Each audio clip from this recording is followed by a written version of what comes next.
అందరికీ నమస్కారం. ఈరోజు మనం చెప్పుకోబోయే కథ పెద్దింటి అల్లుడు ముగింపు భాగం. కథలోకి వెళ్ళబోయే ముందు మీరు కనుక మన ఛానల్ని ఫస్ట్ టైం చూస్తున్నట్లయితే తప్పకుండా మన ఛానల్ని లైక్ చేయండి, షేర్ చేయండి, సబ్స్క్రైబ్ చేయండి, బెల్ ఐకాన్ క్లిక్ చేసి ఆల్ అనే బటన్ని ప్రెస్ చేయడం మర్చిపోకండి.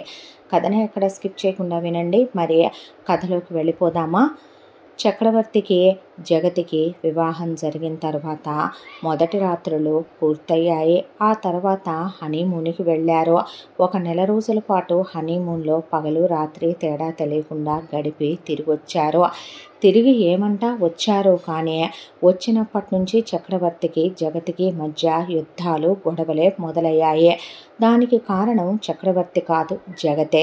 కారణం లేకుండా గొడవలు పెట్టుకునేది. నేను ఫోన్ చేసినప్పుడు నువ్వు ఫస్ట్ రింగ్కే ఫోన్ ఎత్తాలి. రాస్కెల్, నువ్వు అలాంటి వాడివి ఇలాంటి వాడివని ఇంగ్లీష్లో బూతులు తిడుతూ చనిపోయిన అతని తల్లి పేరు మీదుగా పోయిన తల్లిని కూడా వేలెత్తి చూపించి మాట్లాడి నానా బూతు మాటలు మాట్లాడుతూ ఆఫీస్కి వెళ్ళిపోయి ఆఫీసులో ఎంతమంది ఉంటే అంతమంది ముందు అతన్ని నిలదీసి చాలా చీప్గా మాట్లాడి రావటం, ఇలా ఒకటి కాదు. దాంతో ఎంత ప్రశాంతంగా ఉండే వాళ్ళకి కూడా కోపం వస్తుంది. ఫస్ట్ చక్రవర్తి కూర్చొని మాట్లాడాడు, చెప్పి చూశాడు. ఎందుకు ఇలా ప్రవర్తిస్తున్నావు అన్నాడు. పెళ్ళయ్యేంత వరకు చూసింది నేను నిన్నేనా? పెళ్ళవగానే ఎందుకు నీలో ఈ మార్పు అని అడిగాడు.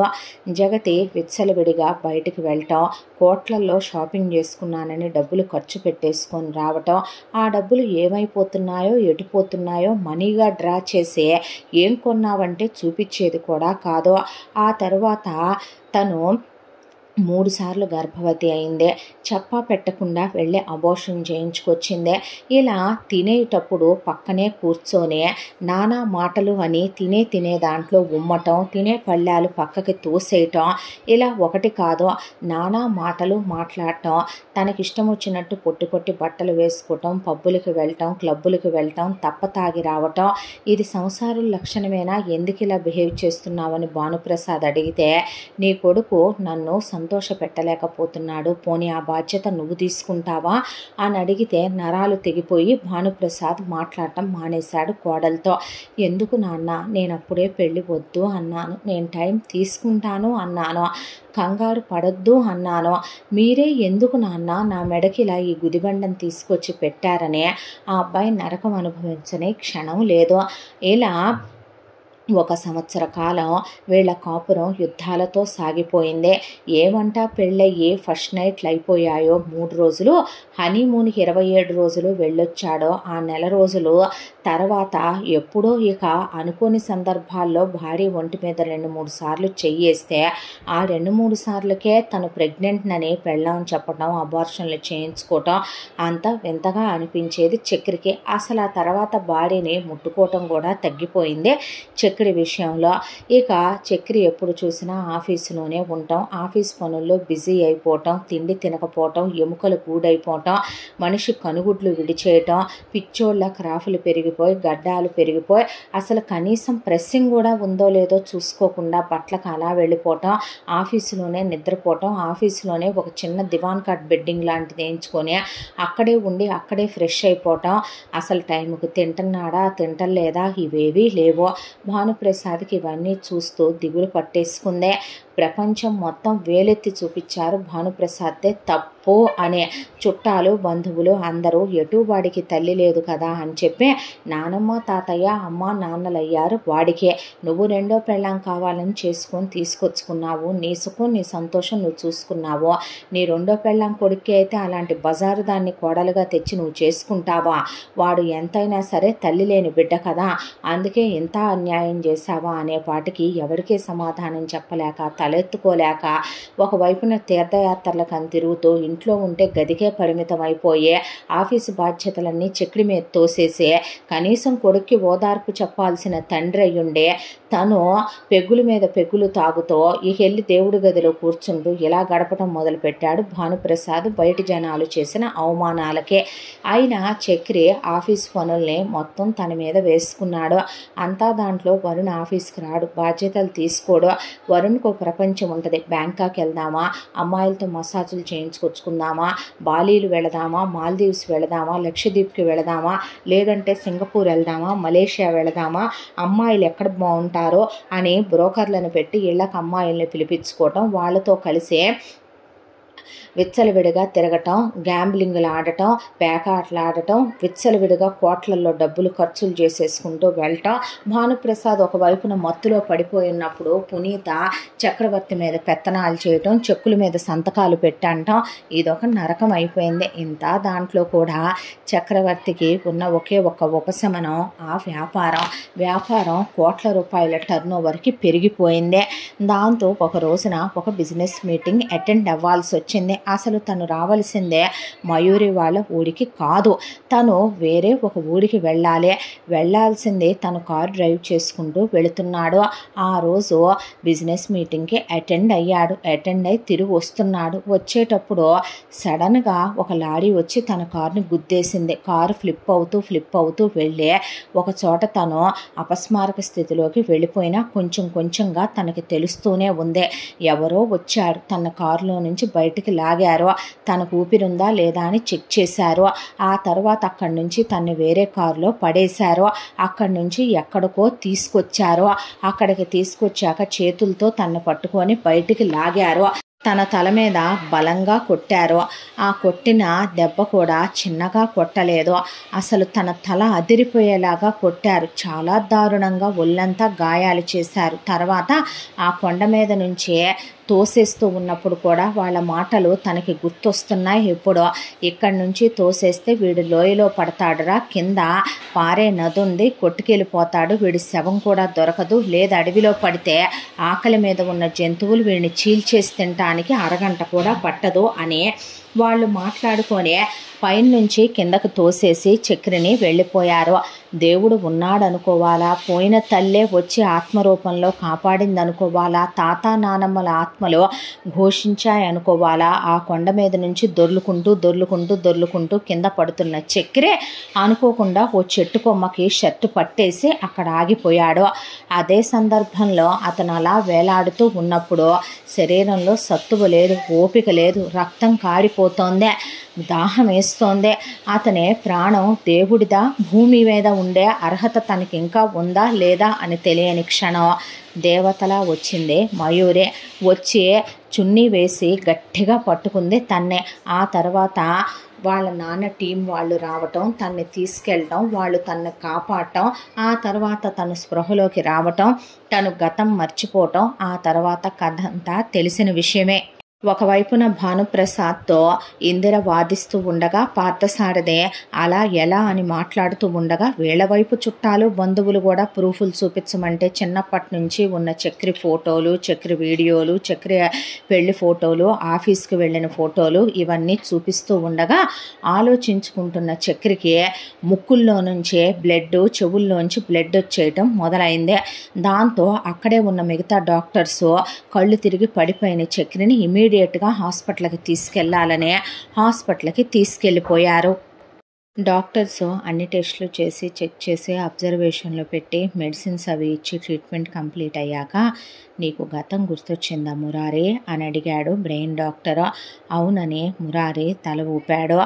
దాంతో ఇక అతనికి పూర్తిగా గతం గుర్తొచ్చింది. కాకపోతే ఒక 2-3 గంటలు అతన్ని ఎవరు డిస్టర్బ్ చేయొద్దు, అతనికి ఇంజెక్షన్ ఇచ్చాను, ప్రస్తుతం అతను ప్రశాంతంగా ఉండాలి, అతన్ని స్ట్రెస్ చేసి స్ట్రెయిన్ చేస్తే అతని ప్రాణానికే ప్రమాదం, మీరు అతన్ని ఒక 6 months to 1 year వరకే అసలు ఎవ్వరూ డిస్టర్బ్ చేయడానికి వీల్లేదనగానే మయూరి అద్దంలో నుంచి అలా చూస్తూ ఉండగా మయూరి వైపే చూస్తూ నాకు నిన్ను వదలాలని లేదు, వదులుకోవాలని లేదని మురారి మయూరి కళ్ళతోనే మాట్లాడుకుంటూ ఉండగా ఈలోపు బయట లాయర్లని తీసుకొని భానుప్రసాద్ వచ్చేసరికి ఇప్పుడు ఏమంటారండి, అయితే మీరు అతను అనాథ అనామకుడు, నెత్తి మీద రూపాయి పెడితే పావలాకి చెల్లని వెధవా అని అనుకున్నప్పుడే నా కూతుర్నే నేను వద్దు అన్నా సరే నా భర్త మీ అబ్బాయికి ఇచ్చి పెళ్లి జరిపించాడు. మా అమ్మాయి మెళ్ళలో కూడా తాళి కట్టాడు అతను. ఇప్పుడు అతను మా కొడుకని మీరొస్తే మరి మా అమ్మాయి మెళ్ళలో తాళిని ఏం చేయమంటారు? అది కాదమ్మా, వాడికి పెళ్ళయింది కదా, భార్య బ్రతికే ఉంది కదా, సో వాట్ అయితే అంది ఇందిర. అన్న తర్వాత నువ్వు లెగవయ్యా, నేను చెప్తాను దీనికి సమాధానం. ఏందే తాళిగట్టాడని మొగుడిని దాన్ని మొగసాలకెక్కి కనుక్కొని వచ్చావులే నీ గురించి, మొగుడికి విడాకులు ఇచ్చావంటగా. What you mean nonsense? అసలు ఎవరే నువ్వు? చీప్ ఆడదానివి నువ్వు. ఒక మొగుడు ఒక మగాడికి ఒక పెళ్ళాం ఉండి ఒక కొడుకు ఉండగానే సిగ్గు శరం లేకుండా చేసుకొని వచ్చిన దానివి నువ్వు. పైగా వచ్చి నాతోనే మాట్లాడతావా నువ్వు? నా కూతురు ఏంటో తెలుసా, దాని రేంజ్ ఏంటో తెలుసా? దానమ్మ దాని బాబుకు విడాకులు ఇచ్చినా దాని బాబు ఇంకో దాన్ని చేసుకున్నాడా నీ మొగుళ్లాగా? దానమ్మ ఇంకొకడిని చేసుకుందా నీలాగా? క్యారెక్టర్లెస్ దానా నా గురించి మాట్లాడావంటే మర్యాదగా ఉండదు. హిందూ నువ్వు ఆగు. ఏంటయ్యా ఆగేదే? అసలు నేను వద్దన్నాను, మనకెందుకు ఈ దరిద్రాలన్నీ అన్నాను. నువ్వు నీ కూతురు కలిసి చేసుకొని తీసుకొచ్చారు. ఇప్పుడు ఏం చెప్తున్నాడు ఈ పెద్ద మనిషి అనేసరికి లాయర్లు అక్కడికి వచ్చి నిలబడి, భానుప్రసాద్ తరపున ఉన్న లాయర్లు, మేడం లీగల్గా కూడా ఆ అమ్మాయే వైఫ్ కదండి, ఆ అమ్మాయే బ్రతికుంది కదా, ఇప్పుడు మీ అమ్మాయే ఇంకొక మాట ఎక్కువ మాట్లాడితే ఐహిల్ చెప్పు తెగిందాక కొడతా లాయర్లని కూడా చూసుకొని అంది ఇందిర. అనేసరికి పార్థసారథి నువ్వు బాబు, మా అమ్మాయికి అతనికి సంబంధం లేదంటారా? కానీ అతను మా అమ్మాయిని ప్రేమించాడు, ఇష్టపడ్డాడు, పెళ్లి చేసుకున్నాడు. మా అమ్మాయి అతని కోసం సూసైడ్ అటెంప్ట్ చేసిందే. ఇప్పుడు మా అమ్మాయి జీవితాన్ని మీరు ప్రశ్నార్థకం చేస్తానంటే ఎలాగా అనేసరికి, సార్ దీన్ని ఇష్యూ చేయొద్దు, కోర్టు వరకు వెళ్ళినా కూడా మీరు కేసు పెట్టినా అది నిలబడదండి. లీగల్గా కూడా వైఫ్గా ఆ అమ్మాయికే రైట్ ఉంది. ఏంట్రా లీగల్గా రైట్ ఉండేదే? వాడు నా కూతురు చుట్టూ కుక్క పిల్లల తోకాడించుకుంటూ తిరిగాడు. నా కూతురు లేనిది వాడు బ్రతకలేనని మీరు రాబోయే ముందు కూడా వాడు తాళిగట్టి నా బిజినెస్ టేక్ ఓవర్ చేస్తానన్నాడు. ఏంటమ్మా నీ కూతురికి ఇచ్చి చేసేదని పునీత్ అనగానే, ఏంటి ఏయ్ ఎవరనుకుంటున్నావే నన్ను? దాని అమ్మ ఏంటో తెలుసా, దాని అమ్మకి ఎంత ఉందో తెలుసా, దాని అబ్బెవరో తెలుసా, నా మొగుడికి వెనక ఎంత ఉందో తెలుసా? ఏంటే మాట్లాడుతున్నావు? నీలాగా సెకండ్ హ్యాండ్ దానిలాగా వచ్చి బాబు బిచ్చం అయ్యా బిచ్చం అనుకునే ఫ్యామిలీ అనుకుంటున్నావా నాదే? కోపం దాకా వస్తే మొగుడితోనే కాంప్రమైజ్ అవ్వలా నేను, దవడ పగిలిపోద్ది నీకు, ఈ సీన్లో డైలాగులు లేవు, నుంచో అక్కడ అంది ఇందిర.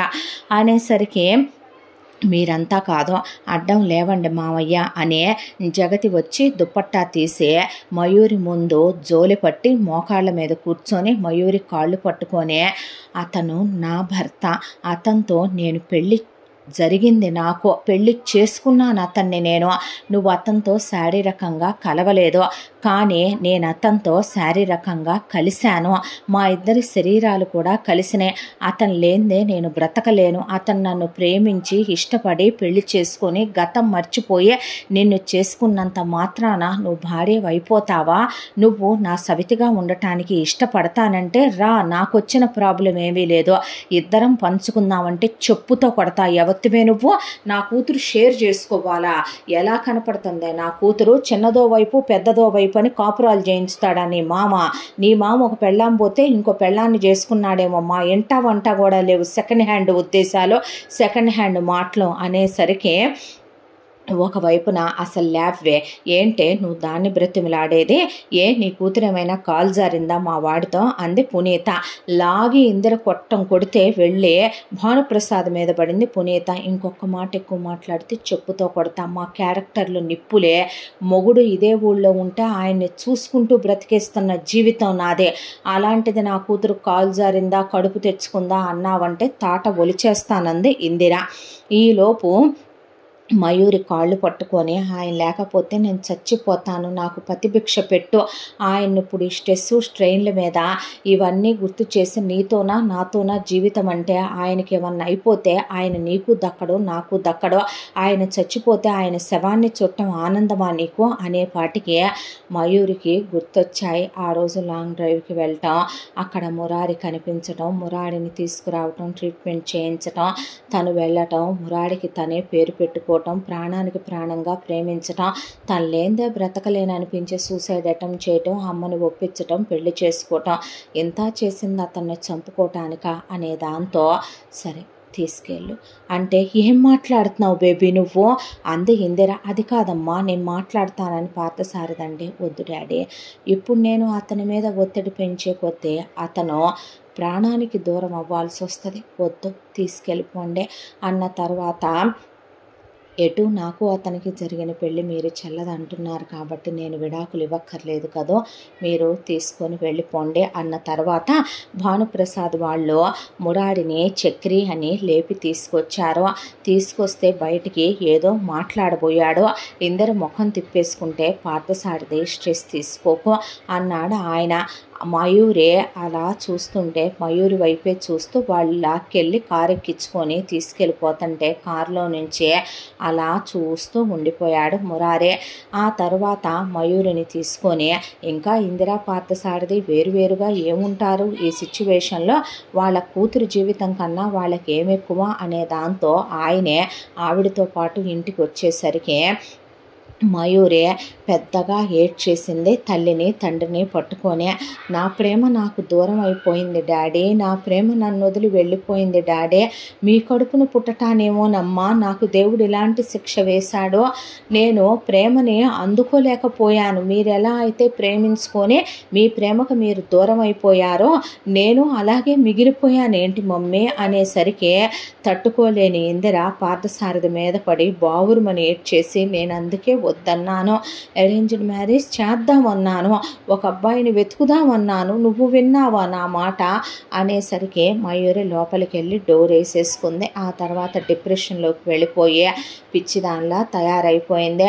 మాట లేదు పలుకు లేదు. తింటుంటే తినమ్మా అంటే గొంతు దిగట్లేదు నాన్న, మురారే గుర్తొస్తున్నాడు అంటే ఒకవైపున ఇందరు బిజినెస్కి వెళ్ళటం మానేసింది. ఆయన ఫౌండేషన్కి వెళ్ళిన, ఆయన హాస్పిటల్కి వెళ్ళిన మురారే గుర్తొస్తున్నాడు. ఇందరికి ఎంత తిట్టినా నవ్వుతో ఆంటీ ఆంటీ అంటూ కాళ్ళ చుట్టే తిరుగుతో, ఆంటీ మీకోసమని ఈరోజు ఈ ఫ్లవర్స్ తీసుకొచ్చాను, అంకుల్ గార్డెన్లో వేశారు, స్పెషల్గా పెంచుతున్నారు ఈ చెట్లని నవ్వించటం, ఆంటీ మీకు ఈ శారీ బాగుంటుంది, ఆంటీ మీకు ఈ డ్రెస్ బాగుంది, ఆంటీ మీరు ఈరోజు బాగున్నారు, ఆంటీ మీకోసమని ఇవి తీసుకొచ్చాను అని చెప్పటం, ఆవిడతో మాట్లాడిన మాటలన్నీ ఆవిడకి కూడా జ్ఞాపకం వచ్చే కళ్ళల్లో నీళ్లు తిరిగిపోయినాయి. మయూరి పిచ్చిదానిలా తయారైపోయింది. ఒకవైపున డాక్టర్గా ఆయన అందరికీ ట్రీట్మెంట్ చేసి ఆయన కూతురికి ఏ ట్రీట్మెంట్ చేయాలో కూడా ఆయనకు అర్థం కాలేదో, మూవ్ ఆన్ అయిపోమ్మని ఆయన కూతురికి చెప్పలేకపోయాడో,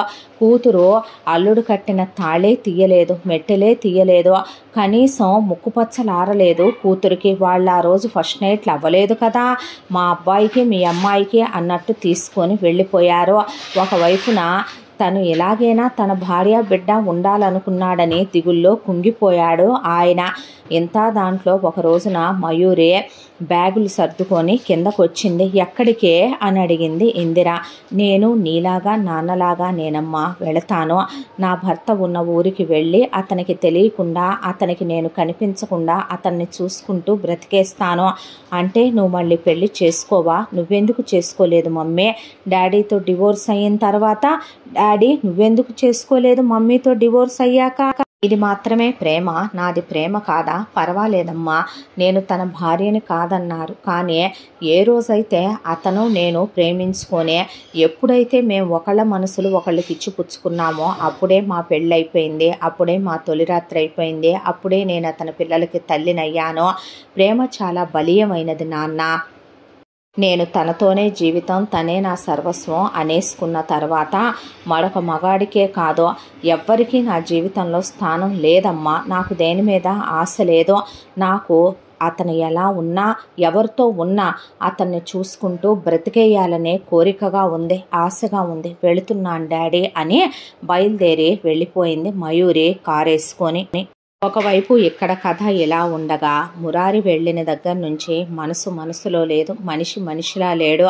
ఎన్నిసార్లు జగతి అతనితో శారీరకంగా కలవాలని ప్రయత్నించినా అతను ఆమెను తాకలేదు.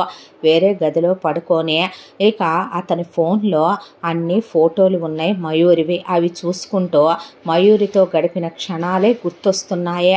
మయూరితో కలిసి తిన్న భోజనం, మయూరితో కలిసి నవ్విన నవ్వులు, మయూరితో కలిసి ఆడిన ఆటలు, మయూరితో కలిసి చెప్పుకున్న ప్రేమ కబుర్లు, అల్లుకున్న ఎన్నో ఆశలు, కోరికలు, కలలు అవే గుర్తొస్తున్నాయి అతనికి.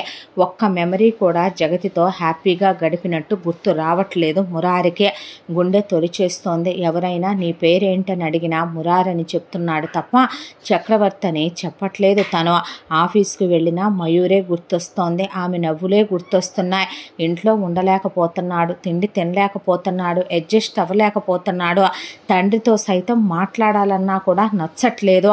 ఏదో ముళ్ళ మీద నడిచినట్టు, నిప్పుల మీద పడుకున్నట్టు అనిపిస్తోంది. దాంతో మురారి ఆలోచించడం మొదలుపెట్టాడు.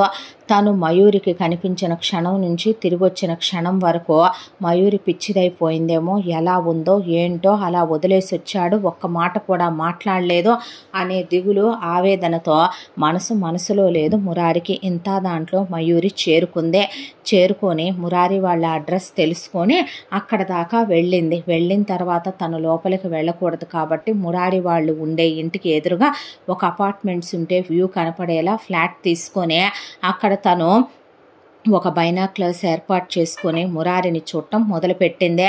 మురారి ఆఫీస్కి వెళ్ళేటప్పుడు కారులో వెళతాడు కాబట్టి అతని వెనకే ఫాలో అవుతూ వెళ్ళటం, అతని ఆఫీస్ దాకా అతను వచ్చేదాకా కారులో వెయిట్ చేస్తూ మళ్ళీ అతన్ని చూసుకుంటూ రావటం. ఆ తర్వాత మురారి టెర్రస్ మీదకి వెళితే తను ఫ్లాట్ బాల్కనీలో కనపడకుండా నుంచొని అతన్ని చూసుకోవటం. ఇలా అతను తింటుంటే తనకి కనపడుద్ది డైనింగ్ టేబుల్, అది చూసి తను బాల్కనీలో కూర్చొని తింటాం. ఇలా పిచ్చి ప్రేమతో పిచ్చిదానిలా తయారైంది మయూరి. అయితే ఒక రోజున లోపల మురారి ఏదో ఆర్గ్యుమెంటు డిస్కషను చేస్తున్నట్టు మయూరికి కనిపించిందే. తీరా దాని తాత్పర్యం ఏంటంటే మురారి విడాకుల నోటీసులు తీసుకొచ్చి టేబుల్ మీద పెట్టాడు జగతికి. ఏంటిది అందే. నేను ఈ ఉక్కిరి బిక్కిరి అయిపోయే రిలేషన్షిప్లో నీతో ఉండలేను, నాకు విడాకులు కావాలి అంటే, మామయ్య చూడు ఎలా మాట్లాడుతున్నాడో అంటే, విడాకులేంటయ్యా అంటే, నువ్వు మాట్లాడొద్దు నాన్న, నువ్వంటేనే అసహ్యం వేస్తుంది నాకు, అసలు నువ్వు తండ్రివేనా, నీకు తండ్రిగా మాట్లాడే అర్హత ఉందని ఇంకా నువ్వు అనుకుంటున్నావా? ఆంటీ అడిగారని ఇందిరా ఆంటీ నీకు రోషం పొడుచుకొచ్చిందేమో, కానీ నీ బతుక్కి ఇంకో పెళ్ళి కావాలా? చేసుకోవాలి అనుకునేవాడివే ఇలాంటి బజారు దాన్న నువ్వు పెళ్లి చేసుకొని తీసుకొచ్చేదే. నువ్వు ఏం తెలుసని మాట్లాడుతున్నావు అసలు? చిన్నప్పటి నుంచి నీకు డబ్బు పిచ్చి, వ్యాపారం పిచ్చే. నువ్వు వ్యాపారాలని డబ్బులని తిరిగి ఈవిడికి నన్ను అప్పచెప్పావు. ఈవిడ నన్నన్న మాటలు, ఈవిడ నన్ను పెట్టిన నరకాలు, ఈవిడ నన్ను పెట్టిన హింసలు, కడుపు నిండా తిండి తిన్నిచ్చిందా, కంటి నిండా నిద్రపోనిచ్చిందా? నేనేమైనా అడుక్కు తినే వెదవనా, లోఫర్ గాడినా, డాఫర్ గాడినా? వీళ్ళందరూ ఏమన్నా పట్టానికి, ఏం చేసినా పట్టానికే. నా తల్లి ఆస్తి నాకు ఎంత ఉంది? నీ ఆస్తిలో సగం తాత నానమ్మ నాకు రాసి వెళ్ళారు, అది మా తాతగారి హయాంలో ఉండగా. అలాంటిది నేను వీళ్ళందరి కోసం ఊడిగాలు చేసి, వ్యాపారాలు చేసి కోట్లు పెంచటం ఏంటి? నువ్వు ఈవిడ కొంగు పట్టుకొని తిరగటం ఏంటి? నీ సుఖం కోసం, నీ సంతోషం కోసం, ఓపెన్గా సిగ్గు విడిచి చెప్పాలంటే నీ శారీరక సుఖాల కోసం నువ్వు ఈవిడిని పెళ్లి చేసుకున్నావు. ఈవిడతో కొడుకుని కన్నావు, వాడు బలాదూరు వెధవైనా చూస్తూ ఊరుకున్నావు. నేను బ్రేకప్ అయిన దిగుల్లో ఉండి, నాన్న నాకు అప్పుడే పెళ్ళొద్దు, నేను టైం తీసుకుంటానని ఆఫీసులో నీకు గంట చెప్పాను, నీ చెవికి ఎక్కలేదు. ఇది మంచిదన్నావు, ఉత్తమురాలన్నావు, దీన్నిచ్చి చేసేసావు పెళ్ళి. అయిన తర్వాత ఫస్ట్ నైట్ అయ్యింది, హనీమూన్కి వెళ్ళొచ్చిందాక ఇది పతివ్రతలా బాగానే ఉంది. వచ్చిన దగ్గర నుంచి మగాడివేగా నువ్వు కూడా, ఇద్దరు ఆడవాళ్లతో కాపురాలు చేసిన మగాడివి కదా, రెండో పెళ్ళాం మీద మోజుతో ఇప్పటికీ గదిలోకి వెళ్లే మగాడివి కదా. నేను ఎన్ని నరకాలు అనుభవించానో తెలుసా నాన్న నీకు? పడక గదిలో నేను ఎలా ఉండాలో కూడా, ఒక ఆడది తన్ను ఎలా సుఖపెట్టాలో చెప్తుంటే, ఒక భర్తగా నేను అనుభవించిన నరకం విలువ ఎంతంటావు? నువ్వు ఏమిచ్చి దానికి విలువ కట్టాలనుకుంటున్నావు చెప్పు? నేనేం తినాలి, ఏం తాగాలి, ఏ బట్టలు కట్టుకోవాలి, నేనెవరితో మాట్లాడాలి, ఏ ఫైలు మీద సంతకం పెట్టాలి, నేను ఎంతసేపు నిద్రపోవాలి, తనతో ఎంతసేపు నేను ఇంటిమేట్ అయి క్లోజ్ అవ్వాలో కూడా ఒక ఆడది డిసైడ్ చేస్తుంటే ఒక మగాడిగా నేను బ్రతకగలనా? అసలు అంతా దాంట్లో నాకు ఆ యాక్సిడెంట్ అవ్వటమే పెద్ద మిస్టరీ. నేను వెళ్ళింది మయూరి వాళ్ళ ఊరు కాదు, నేను వెళ్ళింది ఈ ఊరికే.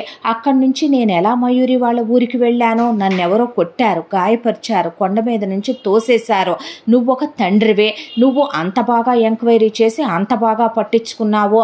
నేను వెళ్ళిపోతే మయూరి తనేమి వాళ్ళ ఊర్లో ఉన్న పేపర్ వరకే ఇప్పించలేదు నా గురించి, తను మొత్తం దేశం అంతా కూడా వెళ్ళేలాగా, విదేశాలకు కూడా వెళ్ళేలాగా తను నా గురించి యాడ్ ఇప్పించింది. No use. టీవీలో యాడ్ ఇప్పించింది, నో యూజ్. అదేమంటే నేను మనుషుల్ని పంపాను, వెతికిచ్చాను, కొడుకుపోయిన దిగుల్లో తాగి పడిపోయాను, దేవుడి దగ్గరికి వెళ్ళి మొరపెట్టుకున్నాను. ఈ కహానీలన్నీ చెప్పావు వచ్చి అక్కడికి నువ్వు. నాకు ఇది వద్దు నాన్న, దీంతో నేను ఉండలేను, నాకు మయూరే కావాలి. నేను తన మెళ్ళో తాళి కట్టాననేది నీకు కనపడితే నేను నీలాగా ఒక పెళ్ళాం పోయాక రెండో పెళ్ళాం మీద మోజుపడి కట్టలేదు నాన్న. నా జీవితంలో మొదటి నుంచి నాకు నన్ను ప్రేమించే అమ్మాయి కావాలనుకున్నాను. అమ్మ లేదు, పోయింది. అమ్మ ప్రేమ తెలీదు. నువ్వెప్పుడూ పట్టించుకొని తండ్రిగా దగ్గరికి తీసి మంచి చెడు చూసిందే లేదు. నానమ్మ తాతయ్య తల్లి తండ్రి ప్రేమించిన వాళ్ళు టైం అయిపోయి పోయారు. అమ్మమ్మ తాతయ్య నా ఊహ తెలియనప్పుడే పోయారు. ఒంటరిగా బ్రతికాను. ప్రేమను ఒకటి జీవితంలోకి వచ్చిందే, అల్లకల్లోలాలు సృష్టించి డబ్బుల కోసం వచ్చానని చెప్పి వెళ్ళిపోయిందే. ఇదొచ్చింది కూడా ఇప్పుడు అదే డబ్బుల కోసం అనేది నా ప్రగాఢ విశ్వాసం. ఇచ్చే మొత్తం మా అమ్మ ఆస్తే ఇప్పుడే సంతకాలు కూడా పెట్టేస్తున్నాను. మా అమ్మ ఆస్తే నువ్వు నాకు పెట్టిన హాఫ్ షేరు మొత్తం నీ చిన్న కొడుకు వరుణ్కే ఇచ్చేసుకో. నాకు ఇది వద్దు, నువ్వు వద్దు, నాకు నీ ఇంటి పేరు వద్దు, నువ్వు పెట్టిన పేరు వద్దు. నేను మురారిగానే బ్రతుకుతా, నా మయూరితోనే బ్రతుకుతా. అక్కడ నన్ను మయూరి వాళ్ళ అమ్మ ఇందిరా ఆంటీ కూడా తిడతారు నాన్న. ఆవిడ తిట్టే తిట్టులో కూడా ప్రేమే కనపడుద్ది. నేను రోజు బాగా తినేవాడిని, ఒకరోజు ఎప్పుడైనా ఓ ముద్ద తక్కువ తింటే నన్ను ఒక ముట్టిగా వేసి మరి ఆవిడ 2 ముద్దల అన్నం ఎక్కువ పెట్టి వెళతారు. గట్టిగా నేనేదైనా వద్దా ఆంటీ అంటే నోట్లో కలిపి పెట్టే ఆమెలో నాకు ప్రేమ కనపడిందే. కూతుర్ని నేను ప్రేమిస్తున్నాను, ఒక అనామకుడిని అడుగు తినేవాడిని, అనాథని, ఏ కులమో ఏ మతమో ఏ ఇంటి పేరో ఏ గోత్రమో తెలియదు అన్నప్పుడు, వాళ్ళ అమ్మాయి నా కోసం సూసైడ్ చేసి చచ్చిపోతాను అన్నప్పుడు వాళ్ళ భార్యాభర్త ఏమన్నాడో తెలుసా? ఆయన నన్ను ఫౌండేషన్ హాస్పిటల్ చూసుకోమని, ఆవిడ నన్ను నువ్వుగాక ఎవడు చూసుకుంటాడ్రా, బిజినెస్ నువ్వే వారసుడివని ప్రేమగా మాట్లాడిన వాళ్ళల్లో నాకు ప్రేమ కనపడిందే. ఆయనలో నాకు ఒక తండ్రి ప్రేమను పొందగలిగాను, ఆవిడలో నేను ఒక తల్లి ప్రేమను చూసుకున్నాను. మయూరిలో నేను ఏ ప్రేమ అయితే ఒక భార్య ద్వారా పొందాలనుకున్నానో అది నాకు కనపడిందే. నా కోసం ఒక అమ్మాయి సూసైడ్ చేసుకొని తన తల్లిదండ్రులను ఎదిరించి చావులోకి వెళ్ళి బ్రతికి నన్ను పెళ్లి చేసుకుంటే నాకు వద్దు అనే బంధనాల్లో నువ్వు నన్ను ఇరికించాలనుకోవద్దు. నువ్వు అలాంటి నిర్ణయాలు తీసుకున్నా నేను కలిసి ఉండలేను అని తేల్చి చెప్పేశాడు చక్రి. చెప్పేసరికి భానుప్రసాద్కి కళ్ళల్లో నీళ్లు తిరిగిపోయినాయి. వైదేహి ఫోటో తీసుకొని నేను ఇప్పుడే వెళ్ళిపోతానని తాత నానమ్మల ఫోటోలు కారులో పెట్టమంటే పని వాళ్ళని కొడుకు కాళ్ళు పట్టుకున్నాడు.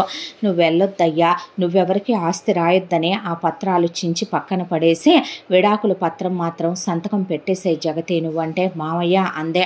నేనేనమ్మా తప్పు చేశాను, నిన్ను వాడికిచ్చి చేసి పెళ్ళైన తర్వాత ఒక్కనాడు నా కొడుకు సుఖంగా సంతోషంగా లేడు. నువ్వు పెట్టుకున్న గొడవలకి, నువ్వు మాట్లాడిన మాటలకి, మీ పడగదిలో జరిగే అన్నీ నాకే కాదు ఈ ఇంట్లో పని వాళ్ళ దగ్గర నుంచి ఈ వీధిలో ఉన్న అందరికీ తెలుసు. నా స్నేహితులు బంధువులు చుట్టాలకైతే చెప్పాల్సిన అవసరం లేదు. నన్ను కాండ్రిచ్చి ఉమ్ముతున్నారు. పోయిన నా భార్య ఆత్మ, నా అత్తమామలు, నా అమ్మా నాన్నలు నన్ను అసహించుకుంటున్నట్టు నా కల్లోకి వచ్చి మరీ కనపడుతున్నారు. నువ్వు సంతకం పెట్టేసే, విడాకులు ఇచ్చే నా కొడుక్కే. నీకు ఎలిమని ఎంత కావాలో చెప్పు, తప్పు చేసింది నేనిస్తాను, నీకు ఎంత కావాలి, 50 కోట్ల 100 కోట్ల చెప్పు అని అడిగాడు భానుప్రసాద్. నాకు టైం కావాలి. ఎంత అని అడిగాడు మురారి. అడిగితే నెల రోజులు టైం ఇవ్వని లోపలికి వెళ్ళి తలుపులు వేసేసుకుంది జగతే. ఆ తర్వాత ఇదంతా తెలియని మయూరి ఏం జరుగుతుంది అని చూస్తూ ఉండగానే ఈలోపు ఇక బయటకు వచ్చి మురారి కారెక్కి ఆఫీస్కి వెళ్ళిపోయాడు. భానుప్రసాద్ ఆయన ఎవరితోనో ఫోన్లో మాట్లాడుకుంటూ ఆఫీస్ పని మీద ఏదో మీటింగ్ ఉందని ఆయన వేరే చోటికి వెళ్ళిపోయాడు. ఎక్కడికో వెళ్ళాలని చెప్పి మురారి బయలుదేరిన కాసేపటికి చాలా ఆవేశంగా ఇంట్లో నుంచి ఒకవైపున పునీత, వరుణ్, జగతి కలిసి ఒక కారులో ఎక్కి వెళుతుంటే మయూరి రోజు మురారిని ఫాలో అవుతూ వెళ్ళేది. కాస్త దారిలో వీళ్ళని చూసి వీళ్ళు చాలా ఆవేశంతో కోపంతో ఊగిపోతూ మాట్లాడుకుంటూ వెళుతుండగా ఆ అమ్మాయి కారు నెంబరు వీళ్ళకి తెలియదు కాబట్టి వచ్చేటప్పుడే పుట్టింటి దగ్గర నుంచి BMW వచ్చింది ఆ అమ్మాయే. ఆ కారు డ్రైవ్ చేసుకుంటూ మెల్లగా వీళ్ళని ఫాలో అవుతూ వెళ్ళింది మయూరే. వీళ్ళు ఒక చోటికి వెళ్ళారు.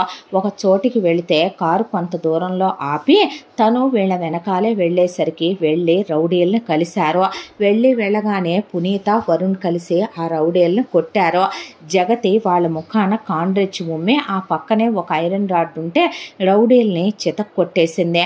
నీతిమాలిన ఎదవల్లారా, ఎంత పని చేశారా పనికి మాలిన సన్నాసుల్లారా అంటే, చూసావా అత్త, అసలు ఇదంతా వద్దన్నావు మేము, విన్నావా నువ్వు, ఏదో ఒకటి కలిపి పెడితే పోయి పేడ పోయేది కదా, చూడు ఇప్పుడు ఎంత చేసుకున్నావో నువ్వంటే.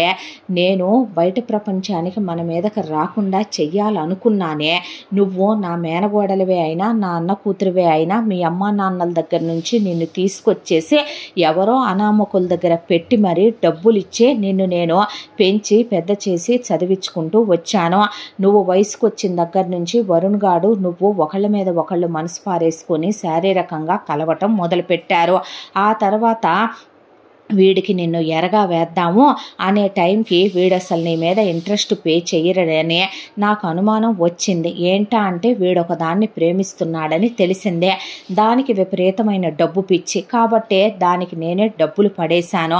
ఆ డబ్బులు తీసుకొని వీడికి ఎదురు తిరిగిపోయి వీడి జీవితంలోంచి వెళ్ళి వీడికి బ్రేకప్ చెప్పేసింది. అదే అదననుకున్న టైంలో నిన్ను తీసుకొచ్చి ఇంట్లో పెట్టి ఆ భానుప్రసాద్ గాడికి ఒక కథ అల్లాను. ఆ కథ అల్లి నువ్వు చాలా మంచిదానివి, వాడి మొదటి పెళ్ళాం లాంటి దానివి అని చెప్తే వాడు నీ గురించి ఎంక్వైరీ చేసుకున్నా డౌట్ రాకుండా నిన్ను వేరే వాళ్ళ దగ్గర పెట్టి పెంచాను కాబట్టి వాళ్లే నీ చుట్టాలని, నీ అమ్మా నాన్న పోయారని వాడు నమ్మేశాడు. ఆ తర్వాత నిన్ను వీడికిచ్చి పెళ్లి చేసిన తర్వాత నిన్ను వాడితో నటించవే, అడ్జస్ట్ అయి ఉండవే కొంతకాలం, చివరికి నా కొడుకు నువ్వు వాడితో పడక పంచుకున్నా పర్వాలేదు, నేను తర్వాత అయినా జగతినే చేసుకుంటానని వాడు అడ్జస్ట్ అయినా నువ్వు అడ్జస్ట్ అవ్వలేకపోయావు. వాడితో అయిన దానికి కాని దానికి నువ్వు గొడవలు పెట్టుకోవటం మొదలుపెట్టి గొడవలు పెద్దవి చేసేసావు. ఆ తర్వాత వీడు నువ్వు కోపంతో ఆవేశంతో తీసుకున్న నిర్ణయం వాడిని పైకి పంపించేసేయాలని నాకు చెప్పకుండా, దాంతోనే వాడు బిజినెస్కి వెళ్ళిన ఊళ్ళో మీరు ఈ పనికి మాలిన ఎదవల్ని నమ్ముకొని వీళ్ళతో యాక్సిడెంట్ చేయించారు. అయినా వాడిది మొండి ప్రాణం, ఏట్లో వేసినా వెనక్కొచ్చే ఎదవ్వాడు కాబట్టి బతికేశాడు. బతికిన వాణ్ణి నేను తల పగలగొట్టేసి ప్రాణం పోయిందాకా వాడిని కొట్టి లోయలోకి తోయండ్రా అంటే ఈ ఎదవలకి ఒళ్ళుగాక పనికిమాలిన ఎదవలు వాడి తల మీద 4 దెబ్బలేసి మేము బాగానే కొట్టామమ్మా, ఇంకోహళ్ళు అయితే బతకరు, అతను ఎలా బతికాడో తెలియదని రౌడీలు అంటంటే కాల్తో ఎగిరెగిరి తన్నిందే పునీత రౌడీల్నే. వాడిని ఆ తర్వాత లోయలో పడేస్తే వాడు బతకటం, ఆ దరిద్రపు డాక్టర్ గాడి కూతురికి వాడు దొరకటం, వాళ్ళు ట్రీట్మెంట్ చేయించడం, ఆ తర్వాత వాడు అక్కడ మళ్ళీ ప్రాణం పోసుకొని దాన్ని పెళ్లి చేసుకోవటం, ఇదంతా వాళ్ళదేదో వాళ్ళు అయి సస్తారులే, వాడు తిరిగి రాళ్లే అనుకుంటున్న టైంలో కర్మానికి ఈ భానుప్రసాద్ గాడికి పనికిమాలిన ఒక వెధవ వాడు ఈ ఊళ్ళో ఉన్నాడంట, కనపడ్డాడంట, వాడేనంట అని ఫోటోలు తెచ్చి చూపించే వీడికి ఇంకే ఉంది నా మొదటి పెళ్ళాం కొడుకని, నా వారసుడని, నేను పోతే తలకొరివి పెట్టే పెద్ద కొడుకని వీడికి ప్యాంటు షర్టు ఒంటి మీద నిలవక వీడు బయలుదేరి ఆ పెళ్లి చెల్లదు అని నీతో పెళ్ళయింది నువ్వు పెళ్ళానమని వీళ్ళు లాయర్లు పోలీసుల్ని తీసుకొని వెళ్ళి దాని అమ్మా బాబులతో గొడవ పెట్టుకొని వాడిని ఇక్కడికి తెచ్చిపెట్టి మళ్ళీ వాడికి ఆఫీస్ అప్పచెప్పి మళ్ళీ వాడిని పెద్ద బిజినెస్ మ్యాగ్నెట్ని చేసి కూర్చోబెట్టి మన నెత్తి మీద పెట్టాడు. దరిద్రానికి నేను అనుకుంది ఒకటి, అయ్యింది ఒకటే. సరే ఎప్పటికైనా జరిగిందేదో జరిగిపోయింది. ఒరే పనికి మాలిన వెధవల్లారా, వాడిప్పుడు ఈ రూట్లో వస్తాడు ఆఫీసు నుంచే, వచ్చేటప్పుడు అక్కడ ఎవ్వరూ ఉండరు, అది నిర్మానుష్యమైన రూటు, మీరు 4 లారీలు తీసుకెళ్ళండి, ఈసారి వాడు వితౌట్ ఫెయిల్ చచ్చిపోకపోతే మీ పెళ్ళాం పిల్లలతో సహా ఇళ్ల మీద పెట్రోళ్లు పోయించి తగలబెడతా, ఇంకో గుండా మూకనే బీహార్ నుంచో కలకత్తా నుంచో పిలిపిస్తాను, జాగ్రత్త, ఫారెన్ నుంచి పిలిపిస్తాను రా, అవసరమైతే కిల్లర్స్ని వచ్చి షూట్ చేసి వెళ్ళి అయిపోతారు మీ ఫ్యామిలీల్ని, గుర్తుపెట్టుకోండి. వెళ్ళి వాడిని వేసేయండి. నువ్వెక్కడికత్త మరి వీడిపోయిన తర్వాత వాడిని ఏం చేయాలి? భానుప్రసాద్ గారిని రమ్మనమని చెప్పి ఏ దేవుడి ప్రసాదమో అని చెప్పి నీ కొడుకు బాగుండాలని, నీ కొడుకు నీ కోడలతో సంతోషంగా ఉండాలి అని చెప్పి వాడికి ఏదో ఒకటి కలిపి పెడతాను ఫుడ్లో. దాంతో వాడు పోతాడు, ఆస్తి మొత్తం వరుణ్కే వచ్చుద్ది.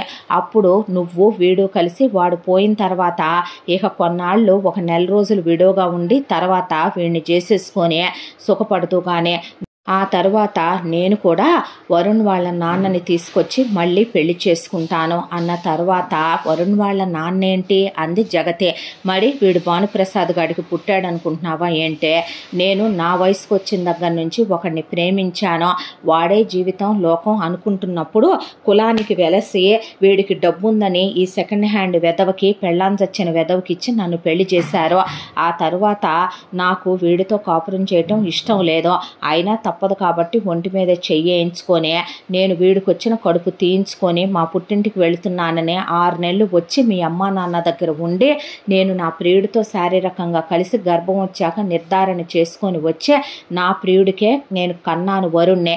ఈ సూత్రాలు భానుప్రసాద్ గారు కట్టినాయి అనుకుంటున్నావా? అవి ఎప్పుడో తీసి అవతల పడేశాను. ఇయ్యే నా కొడుకు అఫీషియల్ ఫాదర్ ఎవడో, బయలాజికల్ ఫాదర్ ఎవడో వాడితో కట్టించుకున్నాను నేను ఈ తాళి అని చెప్పి అతన్ని ఇదిగో ఈయనే నా భర్త అని చెప్పేసరికి నేను వేరే మగాడితో ఇన్నేళ్లుగా కాపురం చేస్తున్నా భరిస్తూ సహిస్తూ వస్తున్నాడు. ఆయనకి ఇంకో పెళ్ళాం పిల్లలు ఉన్నారులే, పిల్లలు పుట్టాక పెళ్ళాన్ని నేనే పైకి పంపించాను. ఆ తర్వాత ఆయన నేనే కలిసి ఉంటున్నాము. ఆ పిల్లల్ని హాస్టల్లో వేసి ఆ పిల్లల చదువులు అయిపోయాక వాళ్ళకి నేనే ఇంత అమౌంట్ అని ఆయన చేత ఇప్పించి అబ్రాడ్ పంపించేశాను. వాళ్ళు అబ్రాడ్లో సెటిల్ అయిపోయారు. ఇప్పుడు ఆయన ఒక్కరే ఉంటున్నారు. వరుణ్కి తెలిసి ఈ విషయాలన్నీ కూడా నేను వీరినే పెళ్లి చేసుకొని ఈయనతోనే ఉంటాను, మళ్ళీ తిరిగి నా ప్రేమ చిగురించేలా చేసుకుంటాను. మీ అమ్మ నాన్నని మొత్తం ఉన్న నా తమ్ముళ్ళు చెల్లెళ్ళు ఫ్యామిలీ అందరినీ తీసుకొచ్చి సెటిల్ చేయాల్సిన పని మిగిలిపోయింది. నా కొడుకుని బిజినెస్ సామ్రాజ్యానికి వారసుని చెయ్యాలి. ఆ తర్వాత నువ్వు పిల్లల్ని కానీ మీరు హ్యాపీగా ఉందరు కానీ అని పునీత మొత్తం చెప్పటం అంతా మయూరి వీడియో తీసింది పిన్ టు పిన్ను. తీసిన తర్వాత ముందు ఇమీడియట్గా అక్కడి నుంచి వెనక్కి వచ్చి కారు స్టార్ట్ చేసింది. చక్రి ఆఫీస్ నుంచి బయలుదేరే టైం అయింది. దాంతో ఎంత ఫాస్ట్గా డ్రైవ్ చేసిందంటే రౌడీల కన్నా ముందే తను వెళ్ళాలనే దాంతో ఫాస్ట్గా డ్రైవ్ చేసుకుంటూ వస్తే చక్రి ఆఫీసులో నుంచి బయటికి వచ్చి తను ఏ రూట్ అయితే అందో పునీత ఆ రూట్లోకి వచ్చేసరికి 4 లారీలు తన్నే ఫాలో అవుతూ ఉండటంతో ఎటు వెళ్తే అటు వస్తున్నాయి ఆ లారీలు. దాంతో సడన్గా వెళ్ళి మయూరి కారు సడన్ బ్రేక్ వేసి ఆపింది చక్రి కారు పక్కన. దాంతో కారులో నుంచి చూసి దిగాడు. నువ్వెప్పుడు వచ్చావురా అని అడిగేపాటికి ఇంకేం మాట్లాడుకుర్రా అని ముందు మురారి చేపట్టుకొని కారులో ఎక్కిచ్చేసింది. ఎక్కించిన తర్వాత కారు అలా డ్రైవ్ చేసుకుంటూ ఎంత ఫాస్ట్గా కారు డ్రైవ్ చేస్తోందంటే బిఎండబ్ల్యూకి నిజంగా దాని జన్మ చరితార్థం అయిపోయిందేమో స్పీడ్లో అన్నంత ఫాస్ట్గా డ్రైవ్ చేసుకుంటూ రౌడీల నుంచి తప్పించుకుంటూ ముందు జనారణ్యం ఉన్న ప్రపంచంలోకి వచ్చేసింది. వచ్చిన తర్వాత ఏంట్రా ఇదంతా ఏం జరిగిందే అని మురారి అడిగితే గట్టిగా కౌగిలించుకొని అతని పెదవుల మీద ముద్దు పెట్టుకొని విడాకులు అడిగావా, నువ్వు విడాకులు ఇమ్మనమన్నావా అనేసరికి నేను ఉండలేకపోయాను. నువ్వెందుకు వచ్చావురా ఇక్కడికి? నువ్వు వచ్చిన తర్వాత నేను వారానికే వచ్చాను, వచ్చి ఫ్లాట్లో ఉంటున్నాను, నిన్ను చూసుకుంటూ బ్రతుకుతున్నాను అని చెప్పేసరికి కళ్ళల్లో నీళ్లు తిరిగిపోయినాయి మురారికి. నిన్ను వదిలి నేను ఉండలేక అందుకే డివోర్స్ తీసుకుందాం అనుకున్నాను అనేసరికి ఆ అమ్మాయి ఫోన్ ఆన్ చేసి మొత్తం వీడియో అంతా చూపించేపాటికి చూసిన మురారి కళ్ళు ఎర్రగా అయిపోయినాయి. ఆ తర్వాత నువ్వెక్కడున్నా ఇమీడియట్గా రమ్మనమని భానుప్రసాద్కి ఫోన్ చేసేసరికి ఆయన బయలుదేరేసరికి ఇటు మయూరి ఫోన్ చేసి జరిగిందంతా వాళ్ళ అమ్మా నాన్నలకి చెప్పేసరికి జస్ట్ ఇందిర ఒక 5-6 వేల మంది బంధువుల్ని, చుట్టాలని, మనుషుల్ని, లాయర్లు, పోలీసుల్ని, పార్థసారథి గారు ఆయన తరపున ఉన్నటువంటి వాళ్ళని తీసుకొని కరెక్ట్గా కూతురు చెప్పిన 2 గంటల్లో ఆ సిటీలోకి వచ్చేసారు. వాళ్ళంతా కూడా అండగా ఉంటారని అందరినీ పిలిపించి భానుప్రసాద్ వచ్చిన తర్వాత జరిగింది మొత్తం వీడియో చూపించేసరికి ఆ కొడుకు నీకు పుట్టలేదంట నాన్న, ఇప్పుడు ఏం మాట్లాడతావు మరే, నీ పెళ్ళానికి నువ్వు వద్దంట నాన్న అంటే అన్నాను అనుకుంటారు కానండి, మీరు మీ వయసుకు మర్యాద ఇచ్చి నేను అంటే బాగోదని ఎంతకాలం ఆగాను, కానీ నీ బతుక్కి నీ పెళ్ళం చచ్చాక కొడుకున్నాడు కదరా, ఇంకో పెళ్ళి కావాలా నీకు అని అడిగింది ఇందిర. అడిగేసరికి బిక్క చచ్చిపోయాడు భానుప్రసాద్. తప్పు ఎందు అలా అనకూడదంటే పర్వాలేదండి, ఆవిడ అడిగిన దాంట్లో తప్పే ఉందిలేండి, నేను ఆ మాట అనిపించుకోవాల్సిన వాణ్ణేలే అన్నాడు భానుప్రసాద్. దాంతో పోలీసులతో సహా బలగంతో సహా వెళ్ళి వీళ్ళని మొత్తం హౌస్ రౌండ్ చేసేపాటికి రాడ్డు తీసుకొని భానుప్రసాద్ అక్కడే ఉన్న పునీతని, వరుణ్ణి, జగతిని ఒకళ్ళ మీద ఒకళ్ళని వేసి తుక్కు కింద కొట్టి, వీళ్ళు చెప్పిన వాంగ్మూలమే ఉంది కాబట్టి మయూరి దగ్గర పోలీసులు అరెస్ట్ చేసి తీసుకెళ్ళి జైలుకి తీసుకెళ్ళిన తర్వాత వీళ్ళకి 14 ఏళ్ల పాటు శిక్ష పడింది. ఎందుకు, ఆల్మోస్ట్ మర్డర్ ప్లానే చేశారు కాబట్టి చక్రి మీద. అయితే చక్రి అక్కడ ఉన్న జైలర్లకి పోలీసులకి జస్ట్ అలా చెక్కులు పంచుకుంటూ వెళ్ళి వీళ్ళు లైఫ్లో బయటికి రాకూడదంటే ఉన్న కేసులు మొత్తం వాళ్ళ మీద బనాయించి శిక్షనే వాళ్ళకి 30 సంవత్సరాలకి పెంచారు. ఆ తర్వాత బయటకు వచ్చిన ఎటు పునీత బతికుండదు, బయటకు వచ్చిన వరుణ్కి, జగతికి లైఫే లేకుండా చేసి జగతి పుట్టింటి ఫ్యామిలీ మొత్తాన్ని కూడా అడ్డమైన కేసుల్లో జైల్లోకి తోయించేశాడు. భానుప్రసాద్కి గుండె మండిపోయే ఆ తర్వాత ఇంకా ఇక్కడ ఉండాల్సిన అవసరం ఉందంటావా నాన్న అన్న తర్వాత లాయర్లతో లీగల్గా చక్రి అనే పేరు కూడా తీసేయండి అంటే, అలా కాదులే బాబు అన్న తర్వాత సరే అయితే ఇక నుంచి నా పేరు మురారి చక్రవర్తిగా మార్చేసుకుంటాను అని పేరు మార్చుకున్నాడు. ఆ తర్వాత ఉన్న బిజినెస్లు మొత్తం అమ్మేసి, ఆంటీ మీ బిజినెస్తో నా బిజినెస్ కూడా కలిపి ఇప్పుడు ఎక్స్పాండ్ చేసేదా, పోరా నాతో మాట్లాడుకో, ఆ రోజున వచ్చేసావుగా అన్నాక అమ్మా నువ్వు అలా మాట్లాడుకో, తను ఇక్కడికి వచ్చాక ఇలా డివోర్స్ అడిగాడంట, మన దగ్గరికే వచ్చేస్తానన్నాడంట, ఆస్తంతా వద్దన్నాడంట, వీటికేం తక్కువ కాదులే అన్నాక, అంకుల్ ఇప్పుడు మీ ఫౌండేషన్ కూడా మాకు ఒక ఫౌండేషన్ ఉంది, దాంతోపాటు కలిపి ఇంకా డెవలప్ చేద్దామా అని మయూరి చేపట్టుకొని ఆ తర్వాత మళ్ళీ తిరిగి ఇందిరా వాళ్ళ ఊరే వచ్చేసిన తర్వాత భానుప్రసాద్ని ఇంకో సంబంధం చూడమంటావు, పెళ్లి చేసుకుంటావా అంది ఇందిర. అనేసరికి తప్పిందో అలా అనకూడదనంటే, పర్లేదులేండి, లేదులే చెల్లెమ్మ, ఇక ఉన్న జీవితాన్ని బావగాడికి మాకు ఓ ఫౌండేషన్ ఉందిగా, దాని డెవలప్మెంట్కి మనవాళ్ళు మనవరాళ్ళతో ఆడుకోవటానికి మీ బిజినెస్ మా బిజినెస్ కలుపుతానన్నాడుగా అబ్బాయి, దాని డెవలప్మెంట్కి నా జీవితం అంకితం చేద్దాం అనుకుంటున్నాను, మంచిదే అని ఆవిడ వెళ్ళిపోయింది అక్కడి నుంచి. ఆ తర్వాత మయూరి మురారి అప్పుడు ఫస్ట్ నైట్లు అయిపోయి హనీమూన్లకి వెళ్ళొచ్చిన తర్వాత పార్థసారథి సూట్ కేసు సర్దుకొని వెళ్ళబోతుంటే మయూరి పెద్దగా ఏడ్చింది. మురారిని పట్టుకొని, ఆంటీ అంకుల్ మిమ్మల్ని నేను ఒక మాట అడగనా, మీ అల్లుడిగా కాదు మీ కొడుకుగా అడుగుతున్నాను, నాకు ఇస్తారా నేను అడిగేటటువంటి గిఫ్ట్ మీరు అంటే, ఏంట్రా అంది ఇందిర. ఏంటి మురారి అన్నాడు పార్థసారథి. మీ ఇద్దరు కలిసి ఉండొచ్చుగా, మా పిల్లలకి మీ ఇద్దరి ప్రేమ కావాలి, నేను చిన్నప్పటి నుంచి ఈయనలో తండ్రి ప్రేమను చూడలేదు అంకుల్, మీలోనే చూసా, తిట్టినా మీలో అమ్మ ప్రేమను వెతుక్కున్నాను ఆంటీ, మీ ఇద్దరు విడిపోతే మేము సంతోషంగా ఉండగలం అనుకుంటున్నారా, మయూరి ఎంత ఆనందంగా ఉన్నా దానికి మీ ఇద్దరూ కావాలి, మీ ఇద్దరి ప్రేమ కావాలి, మీ ఇద్దరు కలిసి ఉండటం కావాలి అనేసరికి ఇందరు తల వంచుకొని నుంచుంటే పార్థసారథి ఒక మెట్టు దిగి ఆవిడ చేయి పట్టుకున్నాడు.